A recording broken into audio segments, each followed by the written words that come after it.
Hello, everybody. You may be listening on Facebook, you may be watching YouTube, you may be on iTunes or Spotify, listening to this as a podcast. We are here in this live conversation as Thirdspace coaching, and this is Turning Towards Life.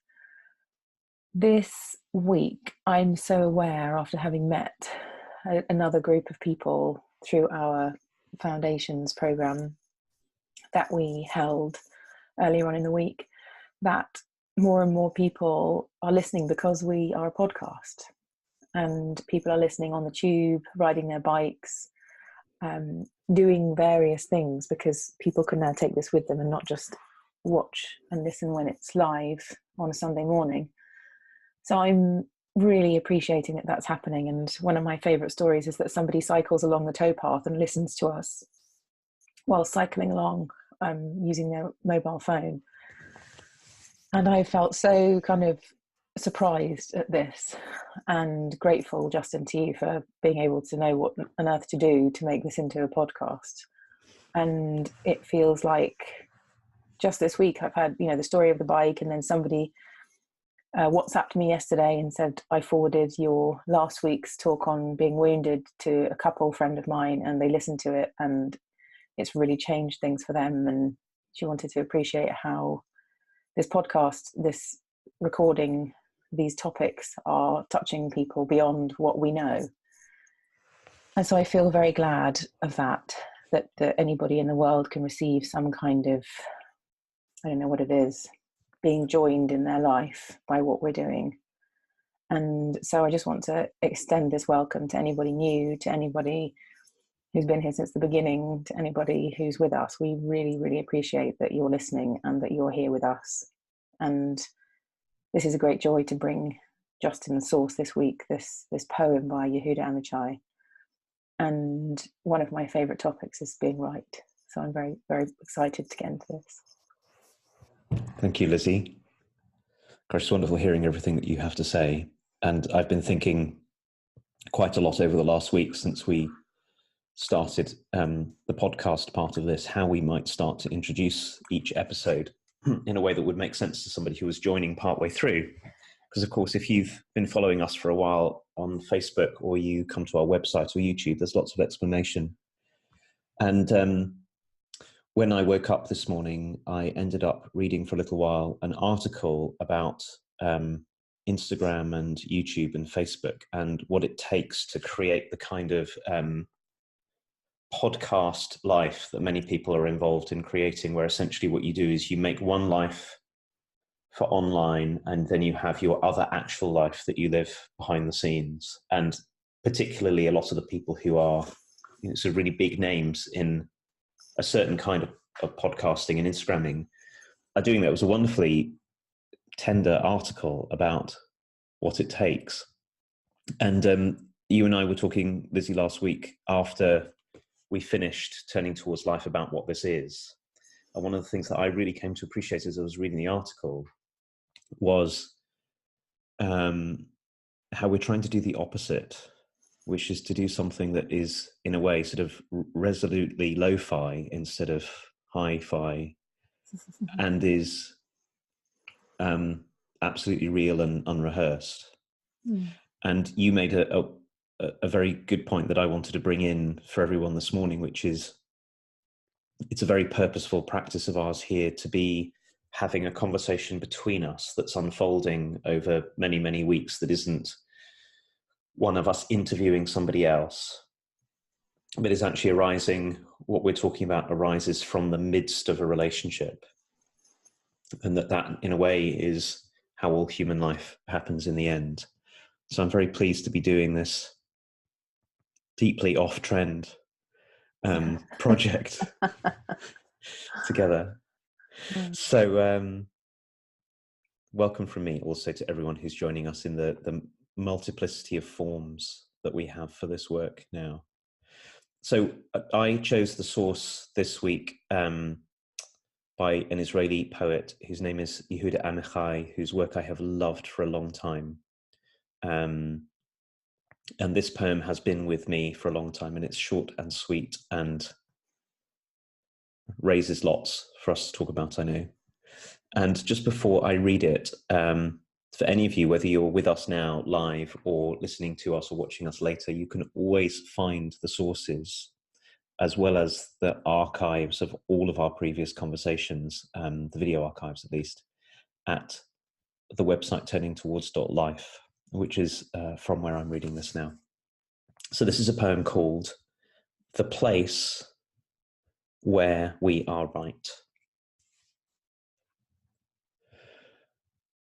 From the place where we are right, flowers will never grow in the spring.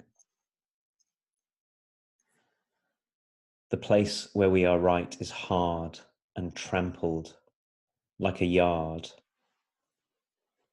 But doubts and loves dig up the world like a mole, a plough.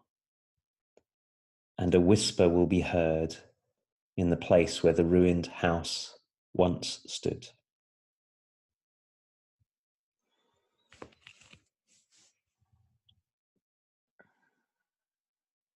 The place where we are right. From the place where we are right, flowers will never grow in the spring. The place where we are right is hard and trampled like a yard. But doubts and loves dig up the world like a mole, a plough. And a whisper will be heard in the place where the ruined house once stood.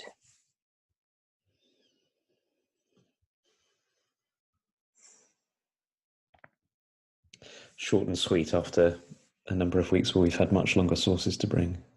Mm-hmm. So I want to say a little bit about how this poem appeared for me as something to bring for this week. So I have two different ways of reading this poem, at least two different ways. So one way is the way that seems to me to be the obvious way. And bizarrely, I think there's going to be no way of talking about this poem without getting into sort of loops, twists and turns of a sort of kind of complexity, because there's a part of me, Lizzie, that wants to read this poem because I know that it is right, that it is wrong to be right. Like the part of me that goes, yes, there's a poem here which will show me and show everyone that when we get rigid and when we get fixed and when we get, you know, so certain of our position, that that's the place where flowers will never grow and where things are hard and trampled like a yard. And I agree in so many ways with the premise of this poem. It's so beautiful and so necessary. And I felt so right about the choice of the poem that even laying out Yehuda Amichai's proposition felt to me like a kind of certainty. So I started to realize that it's possible to feel right about almost anything, including the certainty that feeling right is a problem. And then as I've settled into this poem a little bit more deeply, I've seen that it touches into something that's very tender for me also, which is how often I feel like I have no grasp on what's right. I'm so full of doubts and so full of uncertainties and so full of who am I and what am I really up to, and does anything I stand for really add up to anything, and all of these incredibly self-defeating, self-undermining positions that I can read a poem like this and think, well, I'm full of doubts. And they don't feel like they're digging up the world like a mole or like a plough. They feel like they're solidifying something.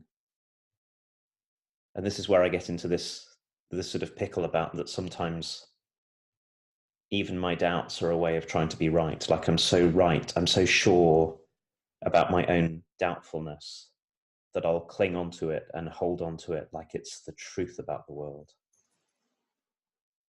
So this poem, I feel like, is this very simple poem is really messing with me, because every place I find myself in, it wants to uproot it. And as you were reading, I realized, I suppose I saw in a new way that both of my positions that get me into big trouble and often get people around me into trouble, which are both versions of being very right about something, the thing that they miss is love. And so when I'm reading this poem this morning, what really touched me so deeply is when you read, "But doubts and loves dig up the world like a mole and like a plough."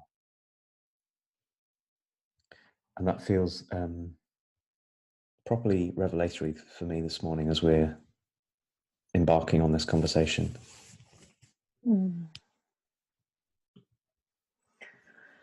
So I've only lived with this poem for a day or so, and I feel like my mind hasn't been twisted yet into something Wonderful. We complicated. probably can do with at least one person who hasn't been It twisted feels around like too a much. really like I really hear you on your, the backwards and forwardsness of the right thing, and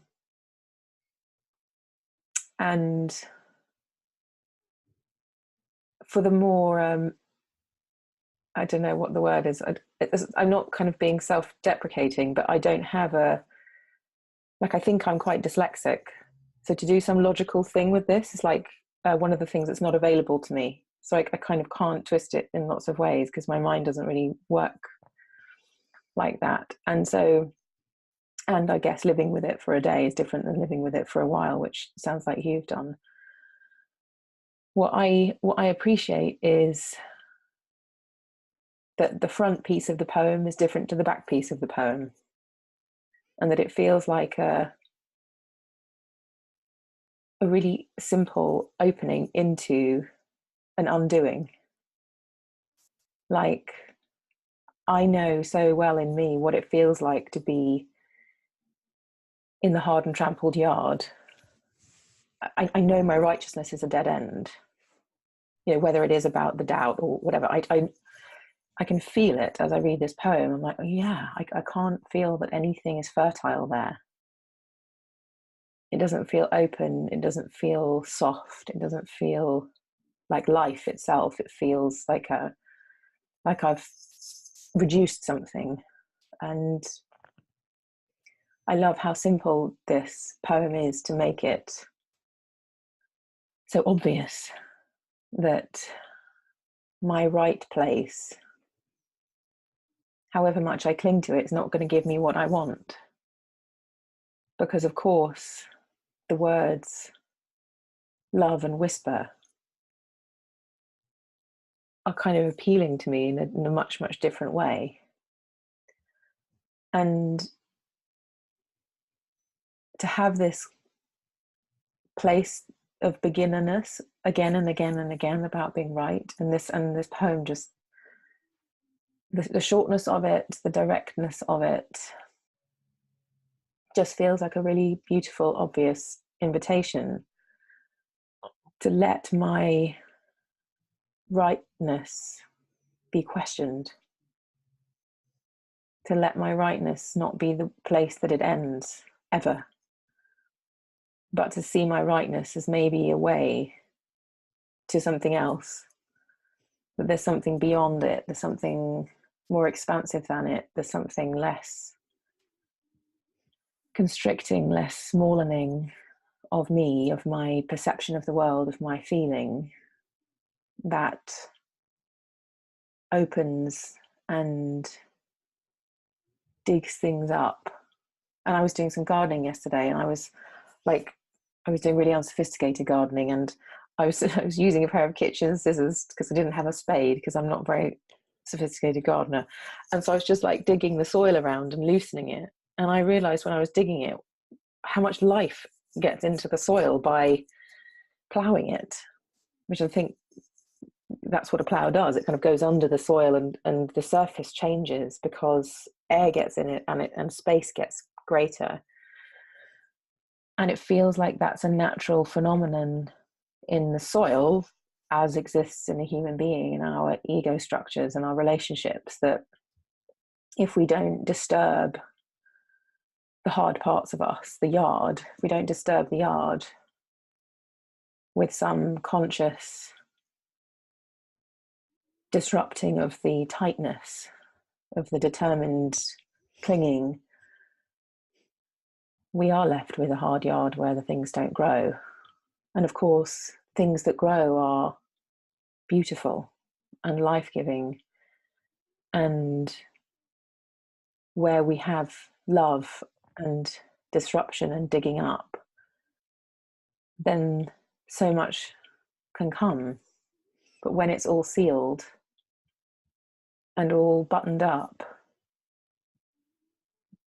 there's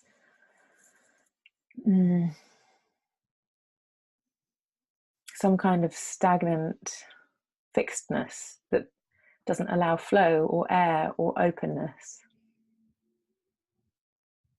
And so I'm just really appreciating and in this moment realizing that I read this poem and the second half in a way didn't make much sense to me. And as I'm talking about it now, I can kind of feel about the way this happens. And I'm still not sure about the last paragraph of "and a whisper will be heard in the place where the ruined house once stood." Because all I can feel is like, oh, I'm interested in that and I don't really know what it means. Well, I have something going on. It's lovely listening to your way of talking about it, and the way you have of expressing the feel of this poem, the bodily, heartfelt feel of finding a way to let go or soften our own rigidity and our own certainty, and how it's like, I was thinking when you were talking about ploughing your garden with your scissors, which is such an excellent image, how it's a good job your garden's quite small. I know. My goodness. Must be in for a very large job.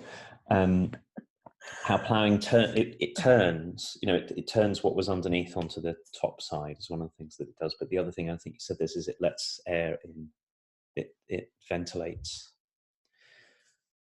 And I can feel my own letting air in as you're talking, my own softening and my own expanding. And the first thing that you said, Lizzie, was to do with what feels properly alive.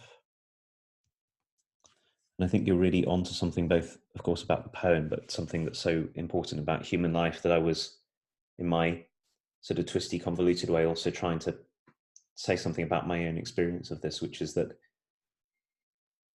for me, even doubting can be a rigid, hard shell. Like when you go out into the garden after a hot day and the top of the earth is all crusted over, but you dig underneath it and it's moist and cool. And so I think it's probably the case that almost anything that we take up in our own inner world, let alone what's between us, can become this something from which nothing will grow, that's hard and trampled, even what appears to be doubt.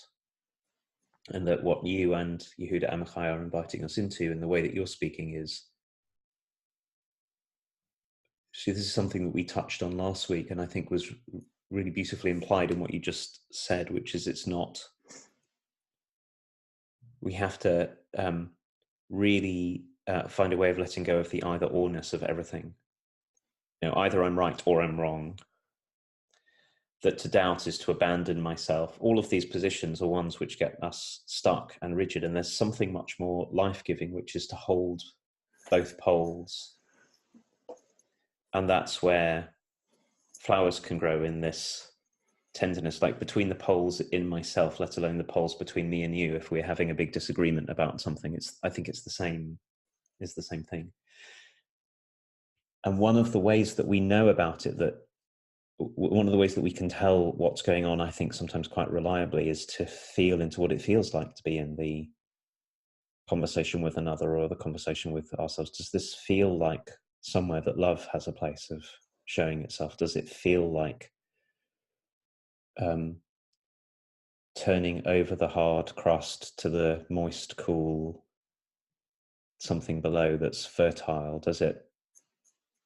And I know that when I get myself into the most trouble in my own inner dialogue or in relationship with other people, it's not like that. I'm not in a mutual discovery, uncovering together of something. I'm rigid even in my I'm wrong position, which is a kind of I'm right position, like I'm saying. And I thought that the last part of this, what I could feel was that the last part of this was starting to soften in me as you were talking, that when we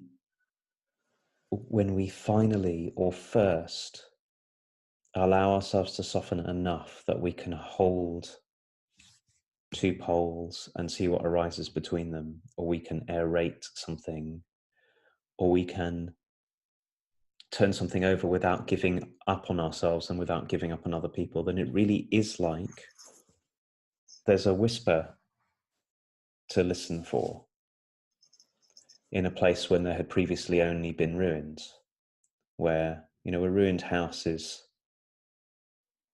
silent and empty of people and empty of life. So the move when we have got ourselves stuck in being right is not only softening and calling into question what we've been holding on to very hard and letting ourselves open. It's also a kind of listening. Because a whisper can only be heard when we're quiet enough. Yes. And we have to wait for it and let it come our way, rather than, this is what I do when I'm in difficulties, grasp. If I grasp something, I'll grasp and grasp and grasp, and I can never find what's alive in that. It's arid. Oh, you've just given me an idea. I'm going to try and say it. So as you were talking, what I saw was that the ruined house, one way of seeing this could be that the ruined house is our righteousness. And so where the ruined house of righteousness once stood, there would be a whisper in that place, which is to turn it around and realize that in all your doubting, the rightness about doubting, the rightness about being wrong, the rightness that any of us holds, that there is gold there, that it's not part of us to be written off. And the whisper is the part that shows us that where we were and how we were dealing with it may have been the wrong way to deal with it, but it's not that we should throw that baby out with the bathwater. I.e., where is the gold in my doubting? Where is the gold in my righteousness? Like there's something in it that has essential goodness that didn't get to come forth because of the way we were being with it, the way we were communicating about it, the way that we were fixed about it. And so, like in so many things in our work, Justin, where we can see the distortion, we always know that in the distortion of something, there also lies the golden thread, that we have something there that's a gift. And because of the way that we've treated it, or it's become covered over or something, or kind of calcified, the gift kind of gets lost. But that I'm just feeling now that this poem kind of linking straight back to the beginning again, that once you've turned the soil and once you've lessened the grip, we get to see something differently, and that something gets revealed from that place at the top of the poem, which is our righteousness and our clinging, that can then be brought to the world in a different way, brought to our relationships in a different way, brought to our inner life in a different way, that we can be with that in the aeration and not in the crustiness. But then we see something completely different. Yes, a whisper will be heard in the place, in the very place where the ruined house once stood, right there, right beneath our feet. I think you expressed that so clearly and so beautifully, and this is a theme that's been emerging between us over our last couple of conversations, has been something to do with how our ways of holding on to a particular stand, or our ways of abandoning our stand, our position, I don't know what the right word is there, but the pattern of sort of self-aggrandizement, like I'm really, really, really, really right, even if I'm putting myself down or trying to show you that I'm better than you, or whatever it is. The pattern of that and our self-abandonment, well, if it's not that, I must be a terrible person. There must be nothing here and I should just abandon myself. How flawed that is, how much of us that it misses out. And it struck me whilst you were talking, not only do we do this to ourselves, we also do this so easily to others. So if you and I are in a big disagreement, one of the ways that I can go to try and resolve it is to have you be the one where there's no whisper to be heard in your place. I'm simply need to show you that I am the one who has everything. Or the converse, okay, well, so I'll just abandon my position and I'm terrible and I'm nothing and I'll submit. And neither of those bring us into dialogue with anything that can be really true, and neither of us bring us into relationship. And so the being human together, I think I'm just saying back something that you said, but another way, but it feels so important, involves both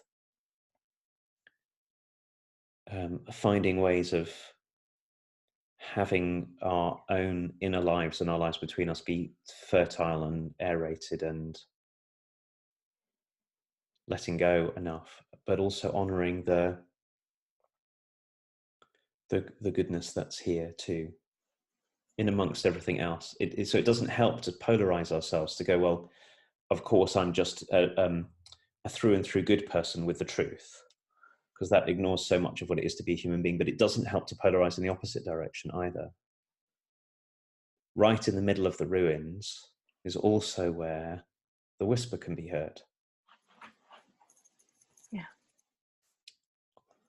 It seems to me that in a way this is what we keep on landing upon, is wanting to find a way of honoring the richness and complexity, the light and the shadow of being a human being, and facing it and turning towards it, and still trusting that something, well, it still is the wrong word, deeply trusting that something loving and life-giving can come when we're prepared to look at all of it without categorizing, without excluding.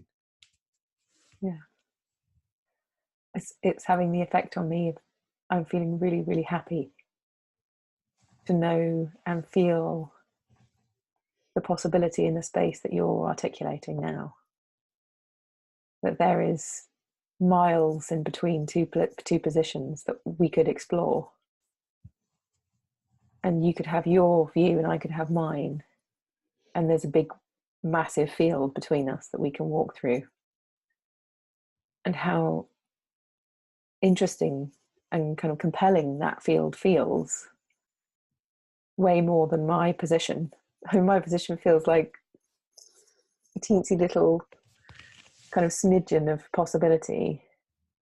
And then when I feel into the space between two places, and that we could walk there and we could see what's in the space between us, it feels like a whole different, spacious kind of world. It says something very important about, I think, how important it is to be in relationship and how important it is to be in conversation with human beings. And that our hurry that we find ourselves in, one of the characteristics of our culture is what a hurry we seem to be in, to have everything sorted and to have everything answered and to have things be right. But what's life-giving and true and kind and loving and filled with possibility doesn't usually come that way.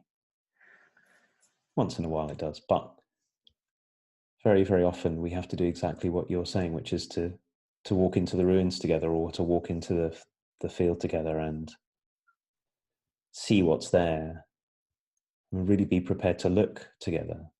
Yeah. And that will take our time. Yeah. And we don't have to abandon our position. Like, that can be in the fields too. Well, it has to be. It's just not the only place that we stand. Yeah. We leave it there as a place to come back to if we wish. And we walk around and see whether we really want to stand there. Mm. I'm going to read this, going to do an unusual turning towards life thing. I'm going to read this once more as a way of us finishing. Yeah. And then say to everyone, thank you so much for being with us. And we will really look forward to being back with you next week. The place where we are right. From the place where we are right, flowers will never grow in the spring. The place where we are right is hard and trampled like a yard. But doubts and loves dig up the world like a mole, a plough. And a whisper will be heard in the place where the ruined house once stood.